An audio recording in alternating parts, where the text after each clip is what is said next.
كثرة الدعاء واللجوء إلى الله تعالى. والدعاء باب عظيم وسبب للنجاة كبير. وقد كان النبي عليه الصلاة والسلام وهو على الحق المبين والصراط المستقيم إذا قام من الليل يستفتح صلاته بدعاء عظيم. فعن عائشة أم المؤمنين رضي الله عنها وأرضاها قالت: كان نبي الله صلى الله عليه وسلم إذا قام من الليل استفتح صلاته: اللهم رب جبريل وميكائيل وإسرافيل. هؤلاء الثلاثة موكلون بالحياة. جبرائيل موكل بالوحي الذي به حياة القلوب، وميكائيل موكل بالقطر الذي فيه حياة الأرض، وإسرافيل موكل بالنفخ في الصور وحياة الناس بعد بعثهم.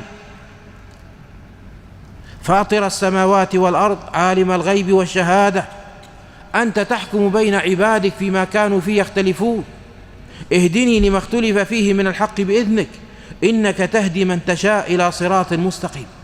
رواه مسلم. إذا كان هذا الذي على الحق المبين يتوسل بهذه التوسلات العظيمة ويسأل ربه أن يهديه لما اختلف فيه من الحق بإذنه وإلى صراطه المستقيم، فلا يغتر أحد بما عنده من الخير، لأن بعض الناس يكون على طريقة ومنهاج ومع جماعة فيدعو ربه: اللهم ثبتني على هذا الطريق حتى ألقاك به، ما يدريك أنك على الحق. تجرد للحق، وأنت تسأل ربك في كل صلاة: اهدنا الصراط المستقيم، وأنت على الإيمان والصراط المستقيم.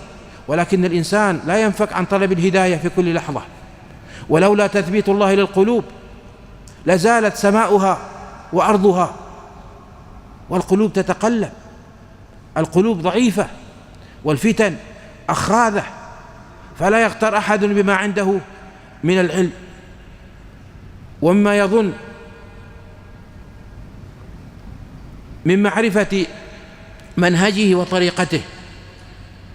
يستعيذ بالله من الفتن، وهو أعظم دعاء في وقت الفتن، وقد أمر النبي عليه الصلاة والسلام بذلك. فمن أعظم الدعاء الاستعاذة بالله من الفتن. فعن أبي سعيد الخدري رضي الله عنه قال: حدثنا زيد بن ثابت رضي الله عنه عن رسول الله صلى الله عليه وسلم قال: تعوذوا بالله من الفتن ما ظهر منها وما بطن. قلنا: نعوذ بالله من الفتن ما ظهر منها وما بطن. يعني الرسول يقول لهم هذا وأنتم تسمعون قوله: تعوذوا بالله من الفتن ما ظهر منها وما بطن. فقال الصحابة: قلنا نعوذ بالله من الفتن ما ظهر منها وما بطن. والحديث رواه الإمام مسلم.